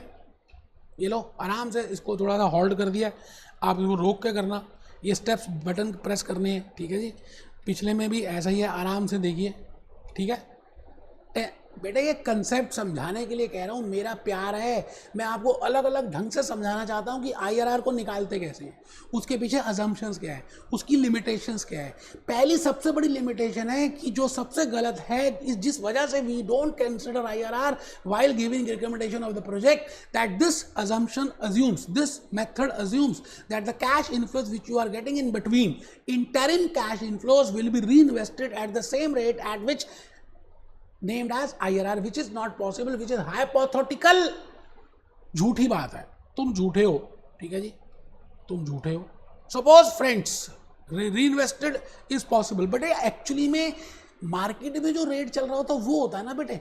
मैं कहता हूं मार्केट में रेट 23.37 नहीं चल रहा, 10% चल रहा है, तो फिर आपको 10% में रीइन्वेस्ट करना पड़ेगा। 12 चल रहा है तो 12 पे करना पड़ेगा, 13 चल रहा है तो 13 पे करना पड़ेगा। मैंने कहा मान लेते हैं 10% का रेट चल रहा है, तो बेटे आप क्या करेंगे, आप इंस्टेड ऑफ 23.37 यू विल री इन्वेस्ट एट 10%। आप बताइए $5,000 को अगर मैं 2 साल के लिए री इन्वेस्ट करूँ at the rate of 10%, and second year inflow $5,000, if I invest at 10% for 1 year, then I will be getting 16,550। Check कर लीजिए बेटे, पहले साल का जो है ना, फर्स्ट ईयर का आप चेक करो, मैं करके दिखा देता हूँ। ये देखो बेटा, second clear TVM 5,000 is the present value, 2 as N, 10 as IY, compute future value, ये आ भी गया बेटे 6050, स्टेप्स लिख देता हूँ बेटे। सेकंड क्लियर टीवीएम, मैं टीवीएम रो यूज़ कर रहा हूँ फ्यूचर वैल्यू निकालने के लिए, ठीक है जी। प्रेजेंट वैल्यू 5000 N2, ठीक है जी, मैं यहाँ लिख रहा हूँ N2, इसके बाद यहाँ लिख रहा हूँ N2 के बाद यहाँ लिख रहा हूँ 10 IY compute future value that is $6050। बेटे कैलकुलेटर के स्टेप्स भी लिख दिए, लॉजिक्स बताए, इन शॉर्ट कमिंग्स के केस स्टडी से एक्सप्लेन किया, खाली शॉर्ट कमिंग लिख के नहीं बता दी। तो आप चेक करिए 16,550 आएगा, मान लेते हैं 10% में मिला। इसका मतलब अगर आप 16,550 आपको इनफ्लो मिलेगी थर्ड ईयर में और $10,000 आपको मिल रही है जीरो पीरियड में, आप इसका अगर IRR कैलकुलेट करना चाहें तो योर IRR विल बी 18.28%, वो भी निकाल दिया। It means in reality your IRR is 18.28 if you reinvest at the rate of the if you reinvest eight market rate. तो बेटे ये जो 18.28% है, पेपर में क्वेश्चन आया हुआ है, पहले हमने निकाला 23.37, अब मैंने निकाला 18.28 because I have reinvested at the market rate. This is named as modified internal rate of return. तो मैंने दो रेट ऑफ रिटर्न बताए, एक तो ओरिजिनल रेट ऑफ रिटर्न बताया, उसमें अज्यूम किया कि reinvestment will be at the same rate, but that is a limitation, we have to reinvest at the market rate. So the new IRR which I calculate, if I assume that interim cash inflows are reinvested at market rate, that comes to 18.28%। तो वो मैंने आपके सामने लिख दिया है। आप आ जाइए जी नेक्स्ट लिमिटेशन के ऊपर, सबसे इंपॉर्टेंट वाली लिमिटेशन अब हम करने जा रहे हैं और इसके बाद चैप्टर ही क्लोज हो जाएगा बेटे।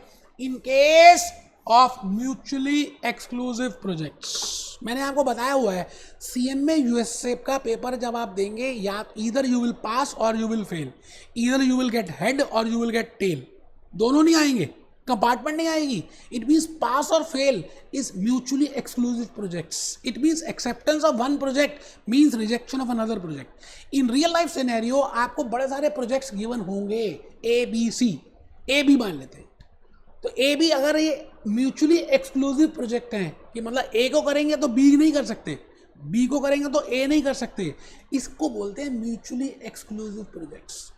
तो दोस्तों जब आप म्यूचुअली एक्सक्लूसिव प्रोजेक्ट्स की इवेल्युएशन करना शुरू करेंगे कि हमें कौन सा प्रोजेक्ट लेना है, तो IRR कुछ और बोलेगा और NPV कुछ और कहना शुरू कर देगा।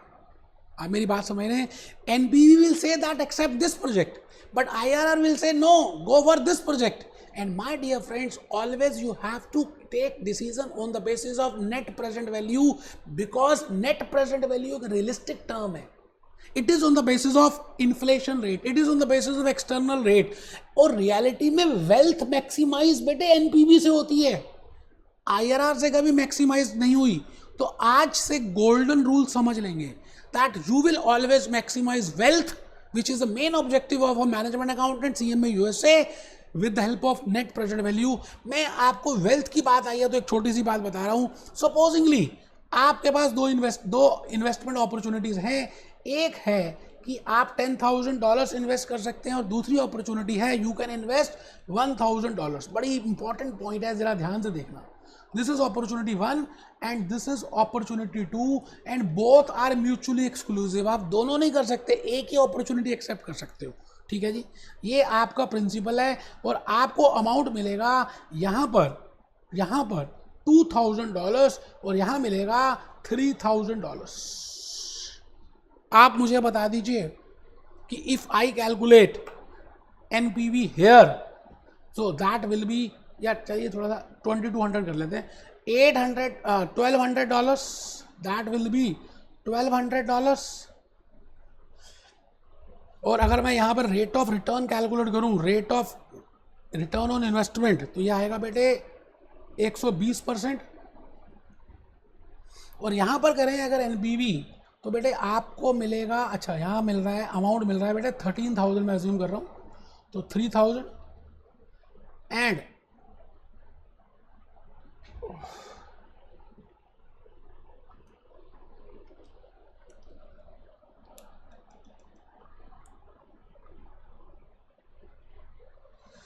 थोड़ा सा मैंने ना फिगर्स अलग अलग ले ली, मैं बताना कुछ और चाह रहा था, कुछ और रहा है, कोई टेंशन नहीं है। आप यहाँ देखिए, मैंने यहाँ पर प्रिंसिपल की जगह ना मैं अमाउंट लिख रहा हूँ, तो आप कैश आउटफ्लो लिखता हूँ तो आपको ज़्यादा समझ आएगा। कैश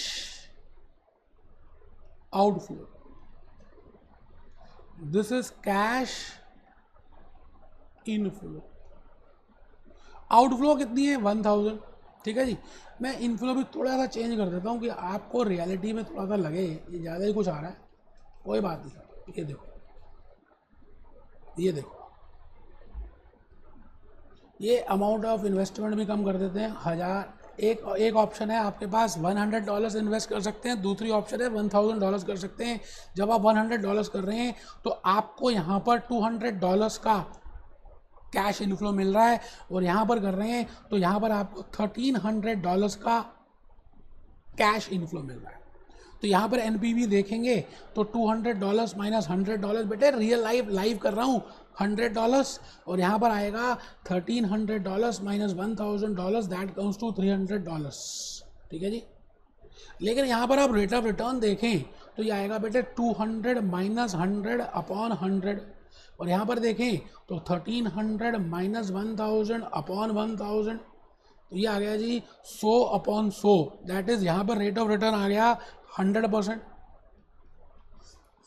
और यहाँ पर रेट ऑफ रिटर्न आ गया 300 मिला ना जी, तो 300 अपॉन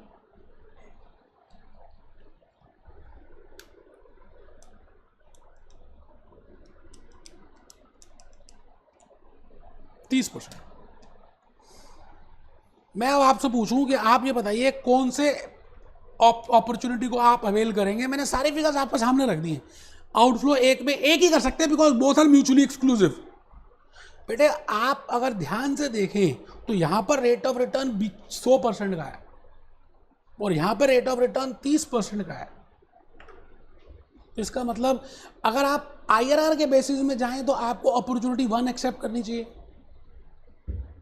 बट अगर आप वेल्थ को मैक्सिमाइज करने वाले हों, आप अमीर कब बनेंगे? अमीर कहाँ बनेंगे? बेटे यहाँ पर आपको एडिशनल NPV मिल रही है $100 की और यहाँ $300 की। भले रेट ऑफ रिटर्न अपॉर्चुनिटी 2 में कम है, that is 30%, but in reality absolute dollars you are getting more, you will become more wealthier, your wealth will maximize in opportunity 2. It means it is not the IRR which is more important, it is the NPV which is more important. This is a golden rule. तो वही बात मैंने अभी mutually exclusive में बतानी है कि mutually exclusive projects में आप कैसे करेंगे। आइए हम उसको देख लें और बड़ा ही प्यार से हम लिखेंगे इन case of mutually exclusive projects NPV and IRR will give different rankings लिखना है। देखो पसीने आ गए, अभी 15 मिनट और लगने हैं बस, उसके बाद आपका बेटे अभी ऑपरेशन चल रहा है, ऑपरेशन खत्म होने वाला है। मैंने स्टिचेस लगाने हैं बेटे, आज ही लगाने देना, स्टिचेस के लिए मत रोकना मुझे। NPV and IRR will give different rankings. The conditions under which contradictory rankings can occur. वो कहता है जी ऐसे कौन सी कंडीशंस हैं जहां पर कॉन्ट्राडिक्टरी रैंकिंग्स हो सकती हैं? 3 है बेटे, size disparity, time disparity, life disparity. अभी देखेंगे size disparity, time disparity and life disparity. अभी जो मैंने आपके सामने ऑप्शंस रखी थी कि आप $100 भी इन्वेस्ट कर सकते हैं और $1000 भी इन्वेस्ट कर सकते हैं, बेटे ये साइज डिस्पैरिटी का एग्जांपल था, that there are 2 opportunities, one is a small investment required and second proposal is huge investment required. Now which proposal you will go? If you calculate on the basis of IRR you will get a wrong result, but it is better to go for NPV because NPV will maximize your return, it will maximize your wealth, will make you more richer और आप अमीर ही बनना चाहते हैं। अभी prove कर देंगे time disparity और लाइफ डिस्पैरिटी। ठीक है जी, 3 मटके डिस्कस करने हैं, मैंने इसकी केस स्टडीज बनाई हैं बड़ी प्यार से, आपने लिखनी नहीं है, खाली आपने ध्यान से मेरी बात को सुनते रहना है बिकॉज ग्लैम में वायले में हॉक से लिए मैंने, तो आप पहला ध्यान से मेरी बात को सुनेंगे और समझेंगे कि मैं क्या कहना चाह रहा हूँ। ठीक है जी, मैंने लिखा comparison between NPV and IRR in case of mutually exclusive projects. Hawk, Glen and Weil. Mutually exclusive projects exist when the acceptance of one project excludes the acceptance of another project. आपको पता है sometimes the task of choosing one of these this is difficult for this because NPV and IRR may give contradictory rankings and the conditions under which this are first is size disparity, ये लिखा हुआ है, time disparity and life disparity. बेटे हर बार paper में एक reason आया, उसकी वजह से आपका पेपर पास हो सकता है अगर आपने आने वाले 5 मिनट ध्यान से सुन लिया. साइज डिस्पैरिटी का मतलब पहले समझ लेते क्या है. If initial investment of the two projects are different, मतलब एक प्रोजेक्ट छोटा है और एक प्रोजेक्ट बड़ा है, तो आईआरआर अलग अलग केसेस होगा. आईआरआर और एनपीवी की अलग अलग रैंकिंग्स आएंगी. कॉस्ट ऑफ कैपिटल मान लेते हैं 10% है, ठीक है जी. ये है जी एक प्रोजेक्ट है जिसमें आपको $7,000 7,000 पाउंड इन्वेस्ट करने हैं. दूसरा प्रोजेक्ट है 12,000 करने हैं. इनफ्लोज आएंगी $3,430 $3,430 $3,430. डिस्काउंटिंग रेट आपको पता ही है 10% है, अभी उसने बताया. आईआरआर आपको निकालना आता है, आप खुद कैलकुलेट कर लेना, मैंने कर लिया था. इसमें एनपीवी आएगी 1530, इसमें एनपीवी आएगी 1720, इसमें आईआरआर आएगा 22%, इसमें आईआरआर आएगा 18%. और मैंने आपको ऑलरेडी बता दिया, higher the IRR better it is.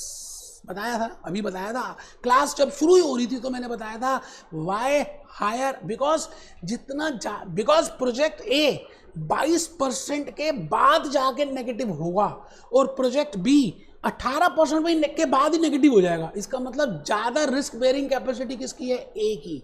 इसका मतलब if there are two projects और आपको उन दोनों को एक्सेप्ट करने के लिए आईआरआर का बेसिस पे चेक करना है, तो बेटे आपको देखना है the project having higher IRR may be accepted, तो उस केस में ए को एक्सेप्ट करेंगे. बट अगर ये म्यूचुअली एक्सक्लूसिव है और दो प्रोजेक्ट्स हैं ए और बी, तो आपको एमपीवी भी दिया हो और आईआरआर भी दिया है, तो पहली बात आपने एमपीवी के बेसिस पे ही करना है. मैं इस समय ये बता रहा हूं कि एनपीवी के बेसिस पे क्यों करना है. नीचे लिखा है project B has a larger NPV, बिल्कुल ठीक है. Project A has a higher IRR.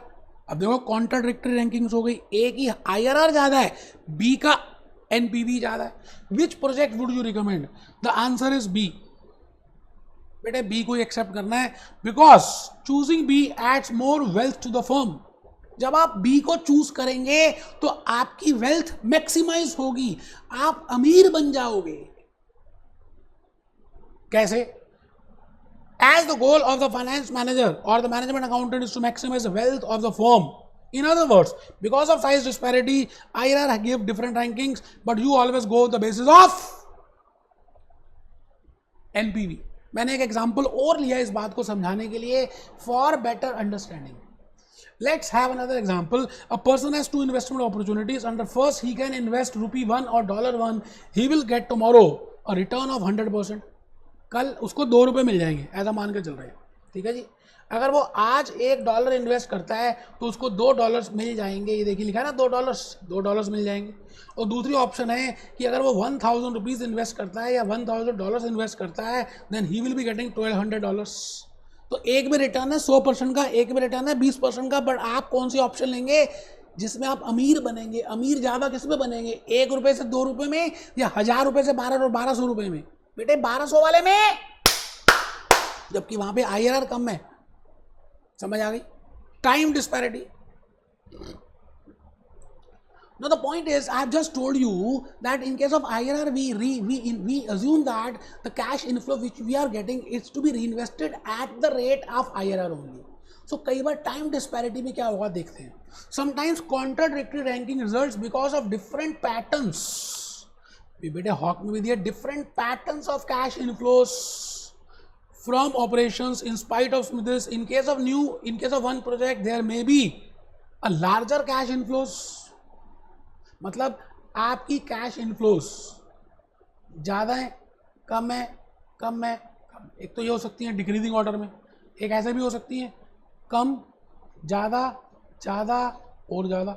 It means your cash flow patterns can be in increasing order और इन डिक्रीजिंग ऑर्डर. बट अगर आपकी कैश इनफ्लोस डिक्रीजिंग ऑर्डर में है तो आपका आईआरआर ज़्यादा आएगा. क्यों? क्योंकि आपने जो कैश इनफ्लो फर्स्ट ईयर में मिला है उसको आप री इन्वेस्ट कर रहे हैं, तो ज़्यादा लंबे समय तक बड़ा अमाउंट री इन्वेस्ट कर रहे हैं, it means you are getting more amount on that. It means if your cash inflows are decreasing in order your IRR will be more. But my dear friends, you will not decide on the basis of IRR, rather you will decide on the basis of NPV. एक बार देख लेते हैं case study है. बेटे बड़ी मेहनत की है आपके लिए, केस स्टडी बनाई है कि 2 प्रोजेक्ट्स हैं, 24,000 आउटफ्लो है. पहले केस में 8,000 इनफ्लो है, फिर 12,000 है, फिर 16,200 है. ये देखो, ये लो. दूसरे केस में पहले 16,000 है, फिर 10,000 है और फिर 8,000 है. It means in one case it is increasing order and in second case decreasing order. आप अगर चेक करें IRR, बेटे मैंने ऑलरेडी कैलकुलेट कर दिया है कैलकुलेटर से, 22.80 और यहाँ पर है 20.65. NPV यहाँ पर चेक कर लीजिए, आप कर लेना, 10% का रेट है. अब आप कौन सा प्रोजेक्ट एक्सेप्ट करेंगे? Answer is always on the basis of NPV. एक बच्चे को नींद आ रही थी, उसने कहा मास्टर ने एक गोल्डन रूल बता दिया that we will always decide on the basis of NPV. बाकी मैं समझ नहीं रहा, पागल है वो, बेवकूफ है, झुक कर बैठा, थप्पड़ मारूंगा खींच के. What has caused the difference in ranking? This answer is, अब आप देख तो लो कि आंसर आया क्यों different. It is implied assumptions of two method NPV and IRR has caused the difference. The implied assumption in case of NPV is that funds released by the project are invested till the time of completion of the project at a rate equal to the cost of capital. On the other hand, IRR assumes that funds invested at the rate of IRR itself. ये बात तो मैंने बताई है, तभी तो multiple IRR निकाल रहे थे. तो आपको हाइपोथेटिकल बेसिस पे कभी डिसाइड नहीं करना, आप हमेशा किसके बेसिस पे डिसाइड करोगे? NPV. लाइफ डिस्पैरिटी भी बताऊंगा. पहले मैं चाहता हूं कि आप एक अजम्पशन और लिख लें. लास्ट अजम्पशन है कन्वेंशनल प्रोजेक्ट्स की. बस बेटे खत्म होने वाला काम. मल्टीपल IRRs आ जाएंगे. बेटे there are 3 shortcomings of IRR. पहली शॉर्टकमिंग थी that they are assuming that it will be reinvested at IRR. दूसरी शॉर्टकमिंग थी म्यूचुअली एक्सक्लूसिव प्रोजेक्ट्स में दिक्कत आ रही थी. तीसरी शॉर्टकमिंग है बेटे 2 तरह के प्रोजेक्ट होते हैं, एक होते हैं कन्वेंशनल और एक होते हैं नॉन कन्वेंशनल. मतलब कन्वेंशनल का मतलब है, हमने जो भी क्वेश्चन अभी तक किए वो बेटे कन्वेंशनल किए कि आउटफ्लो 0 पीरियड में होगी, बाकी सभी ईयर्स में इनफ्लोज होंगी. क्या लगता है रियल लाइफ में ऐसा हो सकता है? बेटे आउटफ्लो कभी भी हो सकती है, इनफ्लोज भी कभी हो सकती है. इट मीन्स आप लिखिए multiple IRR for non conventional projects. Conventional project क्या होते हैं? When outflow is in the beginning and inflows in the future period. Plus plus plus plus plus minus. Non-conventional projects outflow is in the beginning and it is in the future period. Non-conventional means minus minus minus. 3 बार हो गया. बड़ी simple सी बात है जी. Conventional का मतलब है outflow पहले ही होगी, शुरू में ही होगी, 0 पीरियड में होगी. बट नॉन कन्वेंशनल का मतलब है आउटफ्लो शुरू में तो होगी, बीच में भी हो सकती है, और रियलिटी में ये रियल केसेस होते हैं. अब सवाल ये है कि जब आप IRR कैलकुलेट करेंगे ना नॉन कन्वेंशनल प्रोजेक्ट्स का, क्योंकि आउटफ्लो 2-3 बार हो रही है, 3 बार साइन चेंज हुआ. देखो तो मैंने यहाँ पे लिखा है in case of non conventional projects. दूसरे केस में IRR ज्यादा आने शुरू हो जाएंगे. Number of IRRs will be there, will be equal to the number of sign changes in cash flows. इसका मतलब अगर आप यहाँ देखें तो यहाँ पर एक ही IRR आएगा भाई साहब, क्योंकि एक ही बार साइन चेंज हुआ. और यहाँ देखें तो 3 बार साइन चेंज हुए, 1 बार, 2 बार, 3 बार. तो दूसरे केस में 3 IRRs आ जाएंगे. इसको बोलते हैं मल्टीपल IRRs. तो ये बात लिख लीजिए, लिख लीजिए. It will be in case of non conventional projects the number of IRR will be equal to the number of sign changes in the cash flows including the sign change following the initial investment. मतलब हम हर sign change को देखेंगे. जैसे 0 period में भी था, 3rd year में भी था, 5th ईयर में तो 3 बार चेंज हुए ना, तो 3 बार 3 IRRs आ जाएंगे. ठीक है. So it is better to go with बेटे लेक्चर 13 के बाद जब मैं लेक्चर 14 लूँगा ना, तो मैंने कराना है NPV प्रोफाइल और क्रॉसओवर रेट. ठीक है ना. तो आज मैं चाहता था कि IRR एक ही टॉपिक में आ जाए, एक ही लेक्चर में आ जाए। पहले मैंने मीनिंग बताया, फिर मैंने उसके मेथड्स बताए, फिर मैंने उसके लॉजिक्स एग्जाम्पल्स बताए, फिर मैंने उसकी शॉर्टकमिंग्स को एग्जाम्पल्स के थ्रू बताया, फिर मैंने कैलकुलेटर टेक्निक बताई। आज का ये जो लेक्चर है ना, कम से कम 2 बार आप देखना ईमानदारी से। कैलकुलेटर आपके सामने होना चाहिए और उसको पढ़ने की, ध्यान से समझने की कोशिश करना। उसके बाद हॉक पढ़ोगे, ग्लेम पढ़ोगे, वायले पढ़ोगे, या जो भी पढ़ोगे, आपको समझ आना स्टार्ट हो जाएगा। ठीक है जी। तो मैं आपसे बस यही कहता हूँ कि आप ईमानदारी से मेहनत कीजिए। देखिए, ईमानदारी से जो हम काम करते हैं तो भगवान हमें वो काम, हमें रिटर्न देता है। Be happy, B jolly, B cheerful.